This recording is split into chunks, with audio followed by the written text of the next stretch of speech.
ورحمة الله تعالى وبركاته.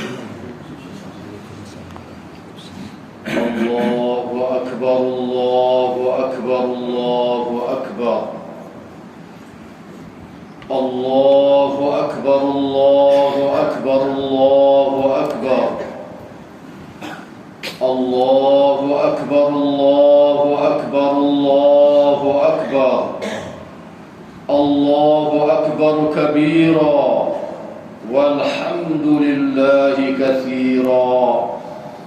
الحمد لله الذي أرسل رسوله بالهدى ودين الحق ليظهره على الدين كله ولو كره المشركون.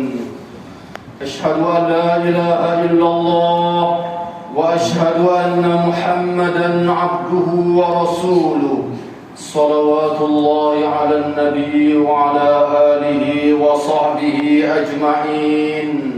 أما بعد فيا عباد الله أوصيكم وإياي بتقوى الله فقد فاز المتقون. وتزودوا فإن خير الزاد التقوى. Muslimin dan muslimat yang dihormati dan dikasihi sekalian, saya berpesan kepada diri saya sendiri dan kepada sidang jamaah sekalian supaya bertakwa kepada Allah Subhanahu wa taala dan berbekallah sesungguhnya sebaik-baik bekalan yang boleh kita bawa untuk bertemu dengan Allah Subhanahu wa taala ialah dengan kita bertakwa kepada Allah Subhanahu wa taala, yaitu dengan kita melakukan segala perintah yang diperintahkan oleh Allah Subhanahu wa taala dan meninggalkan larangan. Allahu akbar Allahu akbar Allahu akbar. Alhamdulillah, kita merakamkan ucapan syukur dan puji kepada Allah Subhanahu wa taala kerana pada pagi yang mulia ini kita dapat berhimpun beramai-ramai di rumah Allah Subhanahu wa taala untuk menunaikan solat hari raya Aidil Adha dan mendengar khutbah hari raya, dan selepas daripada ini kita melakukan ibadat kurban kepada Allah Subhanahu wa taala. Negara kita Malaysia menyambut hari raya pada hari ini bersama dengan negara-negara jiran Singapura, Indonesia, Thailand dan beberapa negara lain. Negara Arab Saudi menyambut hari raya Kelmaidah bersama dengan beberapa buah negara Arab dan negara umat Islam yang lain. Kenapa berbeza sambutan hari raya antara negara kita dengan beberapa negara yang lain? Perbezaan ini disebabkan oleh kerana matlaq, tempat naik matahari yang berbeza di antara satu negara dengan satu negara. Dan inilah pilihan yang dipegang oleh sebahagian besar negara umat Islam yang ada di atas muka bumi ini. Walaupun ramai di kalangan para sarjana umat Islam, para ulama, para ilmuwan di kalangan umat Islam gesa supaya diadakan penyatuan, kerana hari ini dunia bagaikan sebuah kampung sahaja.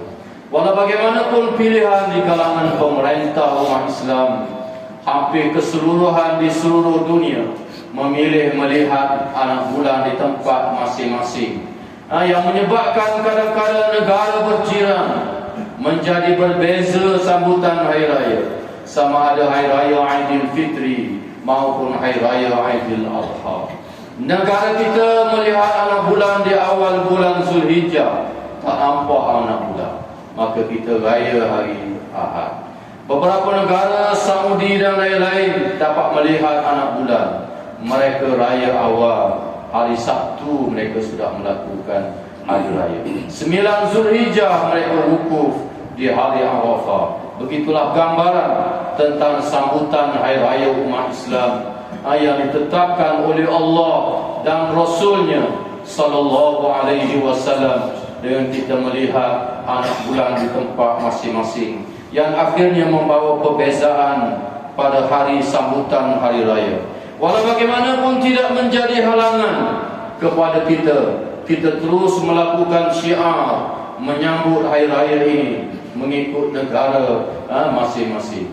Allahu Akbar, Allahu Akbar, Allahu Akbar.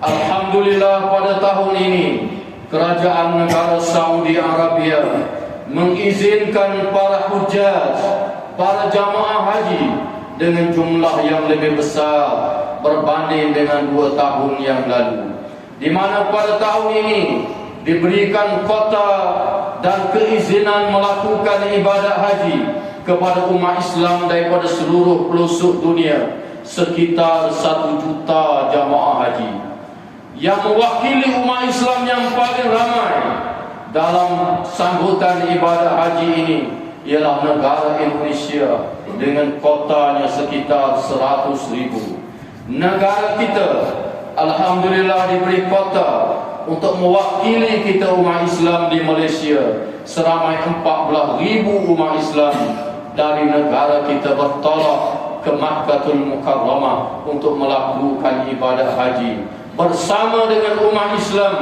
daripada seluruh pelosok dunia yang seramai sekitar 1 juta umat Islam. Itu pun kita lihat dalam YouTube, dalam Facebook, dalam WhatsApp, jumlah mereka bagaikan semut yang putih di padang Arafah yang melaungkan slogan tauhid kepada Allah Subhanahu wa taala. Mereka mewakili kita umat Islam daripada seluruh pelosok dunia untuk memberi kelapangan kepada umat Islam. Umat Islam di tanah air Saudi sendiri, kerajaannya hanya membenarkan sekitar 15% daripada jamaah haji daripada seluruh dunia. 85% para hujjaj, para jamaah haji ini mewakili umat Islam daripada seluruh pelosok dunia melakukan ibadat haji yang diperintahkan oleh Allah sejak zaman dahulu lagi, sehinggalah kepada umat Nabi Muhammad sallallahu alaihi wasallam mereka berhimpun pada 9 Zulhijjah dengan melakukan ibadah wukuf di padang Arafah yang Rasulullah sallallahu alaihi wasallam menyebut al-hajju Arafah, haji itu ialah wukuf di Arafah. Lambang yang paling besar daripada ibadah haji ialah perhimpunan raksasa manusia di padang Arafah yang kering kontang, yang dipenuhi dengan batu-batu yang kejam. Mereka berhimpun di sana dengan melaungkan slogan tauhid kepada Allah, melaungkan slogan ubudiyah kepada Allah Subhanahu wa taala, mewakili kita umat Islam yang berada di seluruh pelosok dunia. Antara laungan talbiyah yang mereka ucapkan mewakili kita, labbaik Allahumma labbaik, labbaik la syarika laka labbaik, innal hamda wan ni'mata laka wal mulk la syarika lak. Ya wahai Tuhan, ya wahai Tuhan, kami menyahut seruanmu dan perintahmu, dan sesungguhnya tiada sekutu bagimu. Ya wahai Tuhan, kami datang untuk menyahut seruan dan perintahmu. Sesungguhnya segala nikmat, segala kepujian, segala kerajaan adalah milik dan kepunyaanmu, tiada sekutu bagimu. Itulah dia slogan yang diucapkan oleh para jamaah haji yang mewakili kita dalam demonstrasi yang terbesar dalam dunia di padang Arafah, menyatakan bahawa mereka sanggup datang daripada penjuru dunia yang jauh untuk melaungkan slogan menyatakan ketaatan, kepatuhan dan ketundukan yang mutlak kepada Allah Subhanahu wa taala. Kita yang tidak pergi menunaikan ibadah haji juga dituntut menghayati lafaz talbiyah ini dengan sepenuh jiwa raga kita. Apakah yang dimaksudkan dengan ucapan talbiyah labbaik?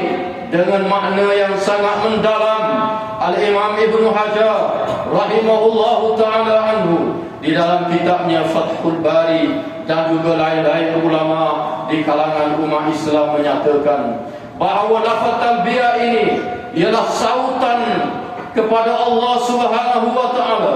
Kita menyatakan ketundukan kita dan kepatuhan kita serta kesediaan kita untuk tunduk dan patuh kepada segala titah perintah Allah Subhanahu wa taala.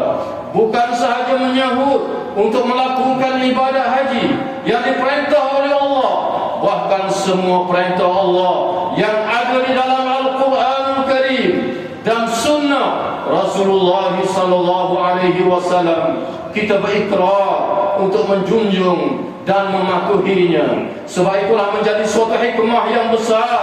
Para ulama menyatakan bahawa disunatkan kepada para jamaah haji sepanjang berada di Makkahul Mukarramah mengkhatam Al-Quran 30 juzuk Al-Quranul Karim. Tujuannya apa?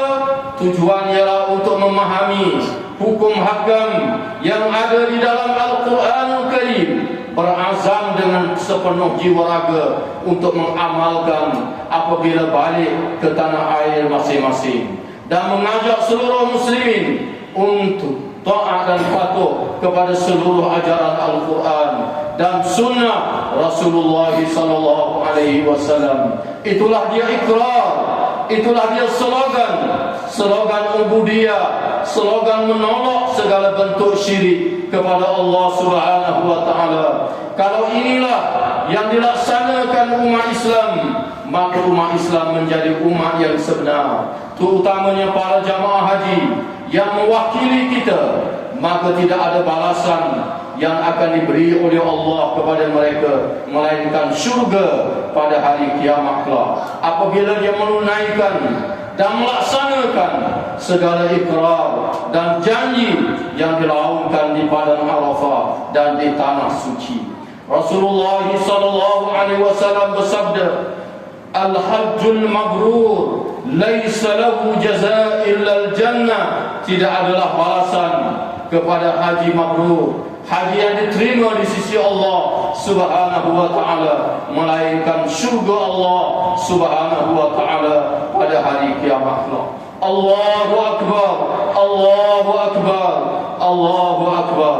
Muslimin dan muslimat yang dihormati dan dikasihi sekalian, pada hari raya kurban ini juga sepanjang 4 hari Allah Subhanahu wa taala memerintahkan kita melakukan ibadah kurban binatang ternakan sebagai tanda ketundukan kita kepada Allah Subhanahu wa taala. Bahkan ibadah kurban ini telah diperintah oleh Allah sejak Nabi Adam alaihi salam, anak-anak Nabi Adam alaihi salam, sehinggalah nabi-nabi yang kemudian, sehinggalah Nabi Ibrahim alaihi salam.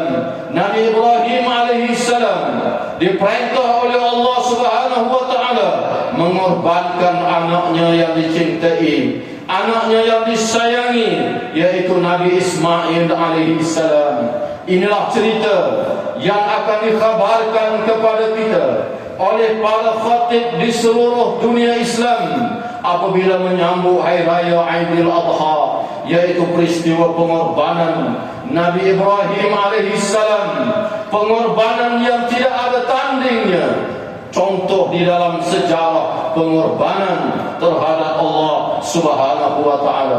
Apabila Allah Subhanahu wa taala memperlihatkan di dalam mimpi bahawa dia akan menyembelih anaknya Nabi Ismail alaihi salam, mimpi nabi-nabi dan rasul-rasul alaihi wassalatu wassalam adalah wahyu daripada Allah Subhanahu wa taala. Bentuk wahyu kepada nabi-nabi lebih daripada 44 jenis. Di antaranya ialah melalui mimpi. Allah Subhanahu wa taala telah memberi mimpi kepada Nabi Ibrahim sebagaimana firman Allah taala di dalam Al-Qur'anul Karim. Qala ya bunayya inni ara fil manam anni adbahuka fanzur maza tara qala ya abati if'al ma tu'mar satajiduni insyaallah minas sabirin. Ingatlah ketika Nabi Ibrahim diberi mimpi oleh Allah Subhanahu wa ta'ala bahawa dia telah menyembelihkan anaknya Nabi Ismail alaihi salam. Lalu dia bertanya kepada anaknya, bagaimana pendapatmu wahai ananda, bahawa ayahanda telah melihat di dalam mimpi aku menyembelih akan engkau. Apa jawaban anak yang saleh Nabi Ismail alaihi salam terhadap apa yang disebut oleh ayahnya? Dia menyatakan, qala ya abati if'al ma tu'mar satajiduni insyaallah minas sabirin. Wahai ayahanda, laksanakanlah apa yang diperintah oleh Tuhan kepada ayahanda. Nescaya ayahanda akan mendapati saya termasuk di kalangan orang yang sabar dalam melaksanakan perintah Allah Subhanahu wa ta'ala. Nabi Ibrahim melaksanakan perintah Allah dengan penuh semangat pengorbanan sehingga dia memandang ke arah lain, tak sanggup melihat anaknya yang akan disembelih. Tetapi Allah Subhanahu wa ta'ala di kala itu menukar anaknya yang dicintai dengan binatang kibas daripada syurga sebagai balasan ketundukan dan kepatuhan kepada Allah Subhanahu wa ta'ala. Itulah kelebihan apabila kita tunduk dan patuh kepada Allah. Kebaikannya kembali kepada kita, kebaikan di dunia atau tak lagi kebaikan yang lebih besar yang disediakan oleh Allah pada hari kiamat, yaitu syurga Allah Subhanahu wa ta'ala. Dengan syarat kita mentaati segala titah perintah Allah sekadar kemampuan yang ada kepada kita, sebagaimana firman Allah Ta'ala, wattaqullaha mastata'tum, bertakwalah kamu kepada Allah sekadar kemampuan kamu. Yang wajib hendaklah kita melaksanakan sepenuhnya, yang sunat kita tunai sekadar kemampuan kita, yang harus menjadi pilihan kepada kita, yang haram mesti kita tinggalkan sepenuhnya, yang makruh kita berusaha meninggalkan sekadar kemampuan kita. Dan hendaklah kita mengikut keseluruhan ajaran Allah yang ada di dalam Al-Quranul Karim dan sunnah Rasulullah sallallahu alaihi wasallam. Lain daripada itu, kita menurut jejak langkah syaitan dan kesudahannya adalah neraka Allah Subhanahu wa ta'ala. A'udzu billahi minasyaitonir rajim. Ya ayyuhalladzina amanu dukhulu fis silmi kaffah wa la tattabi'u khutuwatis syaitan innahu lakum aduwwun mubin. Wahai orang-orang yang beriman, masuklah kamu ke dalam Islam secara keseluruhannya dan jangan kamu mati melainkan kamu dalam keadaan memeluk Islam. Dan janganlah kamu menurut jejak langkah syaitan, dan janganlah kamu menurut jejak langkah syaitan, sesungguhnya syaitan itu adalah musuh yang nyata kepada kamu. Aqulu qawli hadza wa astaghfirullahal azim li wa lakum wa lisairil muslimin wal muslimat wal mu'minin wal mu'minat fastaghfiruhu innahu huwal ghafurur rahim.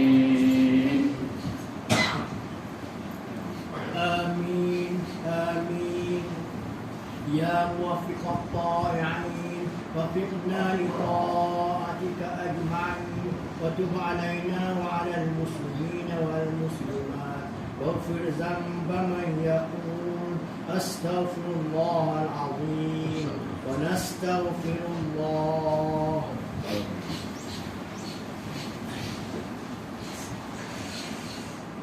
الله أكبر الله أكبر الله أكبر الله أكبر الله أكبر الله أكبر الله أكبر كبيرا والحمد لله كثيرا. الحمد لله الواحد الأحد الفرد الصمد الذي لم يلد ولم يولد ولم يكن له كفوا أحد.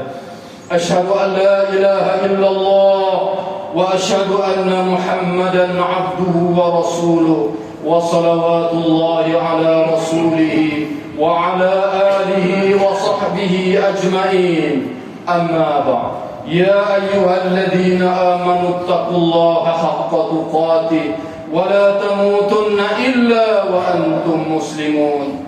Wahai orang-orang yang beriman, bertakwalah kamu kepada Allah dengan sebenar-benar takwa, dan jangan kamu mati melainkan kamu dalam keadaan Islam. Sayyidina Ali karamallahu wajhah ketika menyebut perkataan takwa, beliau menyatakan takwa itu ialah imtithalu awamirillah wajtinabu nawahi, yaitu kita melaksanakan segala titah perintah Allah dan meninggalkan segala larangan. Itulah dia pengajaran yang besar di sebalik ibadah haji, yaitu kepatuhan kepada keseluruhan ajaran Allah dan ajaran Rasulnya sallallahu alaihi wasallam, dengan berhimpun di padang Arafah yang panas, mentawaf Baitullah, mengucuk Hajarul Aswad. Semua ini adalah kerana ditunjukkan oleh Nabi sallallahu alaihi wasallam, khudhu anni manasikakum, ambillah cara-cara ibadah haji sebagaimana yang aku tunjukkan, demi kerana perintah Allah dan tauladan daripada Rasulullah sallallahu alaihi wasallam, umat Islam sanggup melakukan. Begitulah seluruh ajaran yang ada di dalam Al-Quran dan sunnah Rasulullah sallallahu alaihi wasallam mestilah dijunjung dengan penuh kesetiaan oleh umat Islam, keseluruhan ajaran yang ada di dalam kedua-dua petunjuk ini. Kedua-dua petunjuk inilah, jika sekiranya kita berpegang teguh dengannya, kita tidak akan sesat selama-lamanya selagi kita berpegang teguh dengan keduanya, walaupun seluruh manusia tidak berpegang kepadanya. Kerana inilah janji daripada Rasulullah sallallahu alaihi wasallam, qad taraktu fikum amrayn lam tadillu ba'di in tamassaktum bihima, kitaballahi wa sunnati. Aku tinggalkan kepada kamu dua petunjuk yang kamu tidak akan sesat selagi kamu pegang teguh dengan kedua-duanya, yaitu kitabullah dan sunnah perjalananku. Inilah yang ditunjukkan oleh Sayyidina Umar Ibnul Khattab ketika dia mengucuk Hajarul Aswad. Wahai Hajarul Aswad, kamu adalah batu, kamu tidak boleh memberi manfaat dan kamu tidak boleh memberi mudarat sedikit pun. Jika sekiranya aku tidak melihat Nabi Muhammad mengucukmu dan menyuruh supaya mengucukmu, nescaya aku tidak mengucukmu. Tetapi oleh kerana Allah dan Rasul menyuruh mengucukmu, maka aku mengucukmu. Itulah pendirian seorang Muslim apabila berhadapan dengan ajaran Allah dan ajaran Rasulnya sallallahu alaihi wasallam.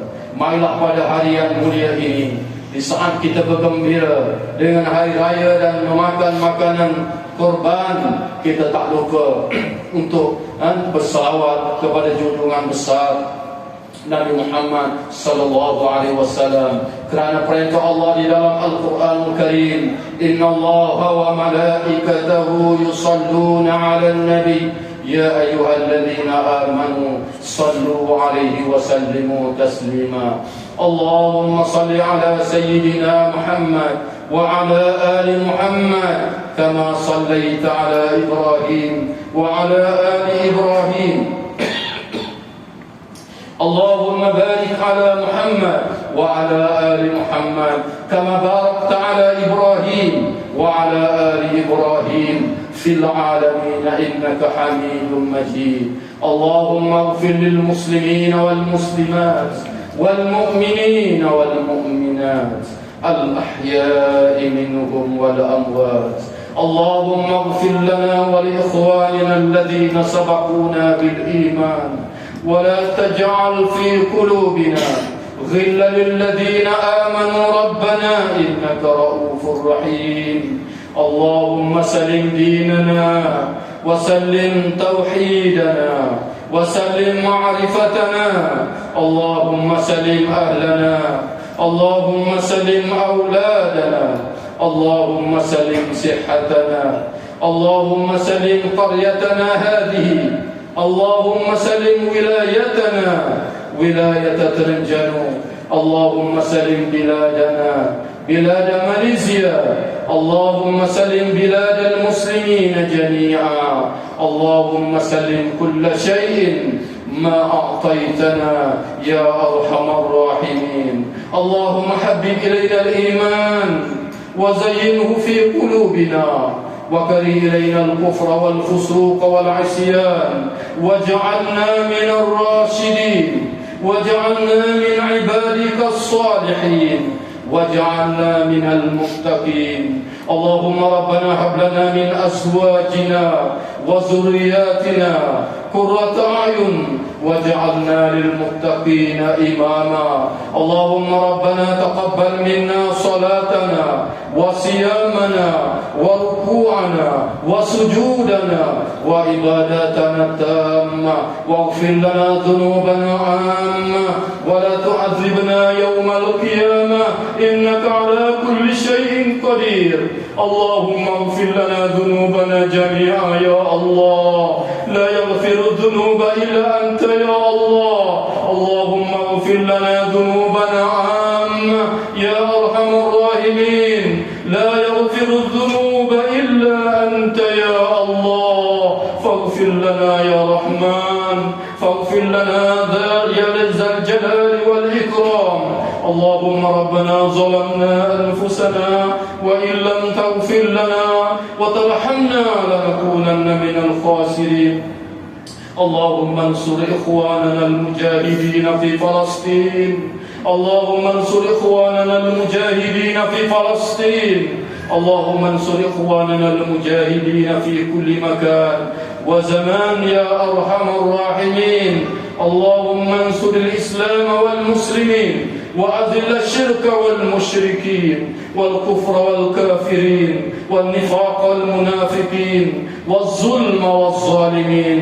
اللهم بدد شملهم وفرق جمعهم وسدد كلمتهم وزلزل أقدامهم وسلط عليهم كلبا من كلابك يا قهار يا جبار يا منتقم يا ذا الجلال والإكرام يا أرحم الراحمين. اللهم ربنا تقبل منا دعاءنا إنك أنت السميع العليم، وتب علينا إنك أنت التواب الرحيم. اللهم ربنا آتنا في الدنيا حسنة وفي الآخرة حسنة وقنا عذاب النار.